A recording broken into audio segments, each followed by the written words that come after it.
In 1997, a man called into Coast to Coast AM with Art Bell and claimed he'd found a hole that broke physics. 15 miles deep with no echo. Radios near it picked up broadcasts from 1967. And when he tried to tell people about it, the government erased it from the map.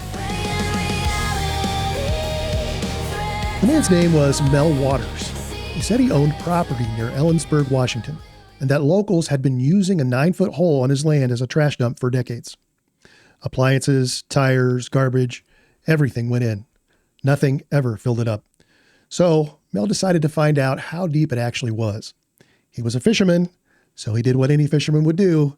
He tied a 1-pound weight to a high-test fishing line and started lowering it down. 15 miles, and the weight still hadn't hit bottom. To put that in perspective, 15 miles is deeper than the Earth's crust in most places.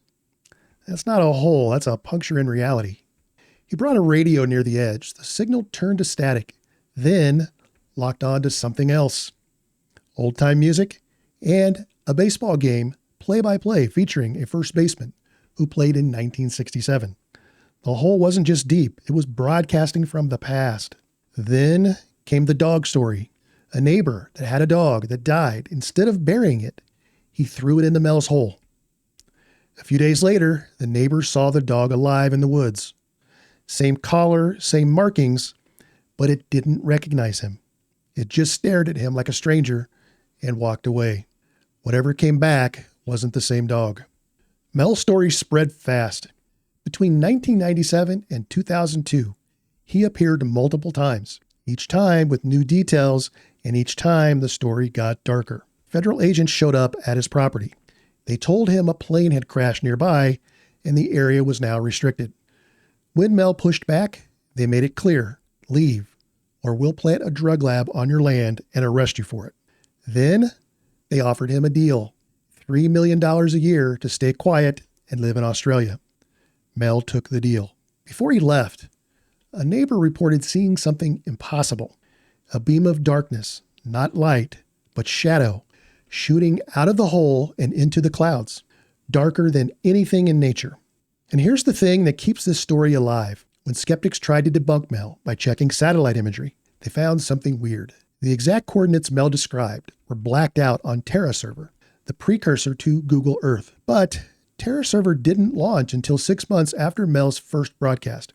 He couldn't have known those coordinates would be censored because the data didn't exist yet. The legend didn't end there. Mel claimed he later found a second hole on public land in Nevada. This one had a metal rim and gave off heat. He and a group of Basque shepherds decided to run an experiment. They lowered a live sheep into the hole. When they pulled it back up, it was dead. But something was moving inside its body. They cut it open. Inside was a fleshy tumor with something alive in it. When they opened the tumor, they found a fetal creature with human-like eyes. Mel called it a magic seal. And then there was the ice. Mel said they lowered buckets of ice into the Nevada hole. Sometimes the ice came back transformed into a substance that felt like salt. It wouldn't melt, and when they put it in a fire, it burned. One shepherd kept a piece in his wood stove. It burned for months until it melted a perfectly smooth hole through the cabin floor and 5 feet into the ground.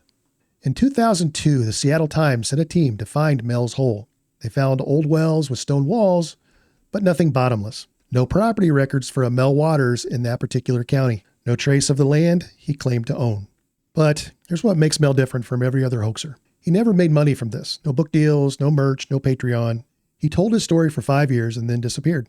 His last call to the show described being drugged in San Francisco, waking up with missing teeth and IV marks in his arm. After that, silence.